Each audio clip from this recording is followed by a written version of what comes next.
நேற்று நேற்று தென்கிழக்கு வங்கக்கடல் பகுதியில் நிலை கொண்டிருந்த ஆழ்ந்த காற்றழுத்த தாழ்வு பகுதி இன்று காலை காற்றழுத்த தாழ்வு மண்டலமாக டிப்ரெஷனாக வலுப்பெற்றுள்ளது. இன்று காலை நிலவரப்படி இது நாகப்பட்டினத்திற்கு தென்கிழக்கே சுமார் 880 கிலோமீட்டர் தொலைவில் நிலை கொண்டுள்ளது. இது தொடர்ந்து அடுத்து வரும் 24 மணி நேரத்தில் ஆழ்ந்த காற்றழுத்த தாழ்வு மண்டலமாக டீப் டிப்ரெஷனாக வலுப்பெறக்கூடும். வலுப்பெற்று இலங்கை மற்றும் தமிழக கடற்கரையை நோக்கி நகரக்கூடும்.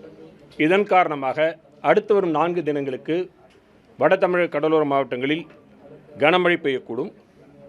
அடுத்து வரும் 24 மணி நேரத்தை பொறுத்தவரையில் டெல்டா மாவட்டங்களில் மற்றும் ராமநாதபுரத்தில் ஓரிரு இடங்களில் கன முதல் மிக கனமழையும், கடலூர், மயிலாடுதுறை, அரியலூர் மற்றும் சிவகங்கை மாவட்டங்களில் ஓரிரு இடங்களில் கனமழையும் பெய்யக்கூடும். 26 மயிலாடுதுறை, காரைக்கால், திருவாரூர், நாகப்பட்டினம் மாவட்டங்களில் மிக கன முதல் அதிகன மழைக்கும், விழுப்புரம், புதுச்சேரி, கடலூர், அரியலூர், தஞ்சாவூர், புதுக்கோட்டை, சிவகங்கை மாவட்டங்களில் ஓரிரு இடங்களில் கன முதல் மிக கனமழையும் பெய்யக்கூடும்.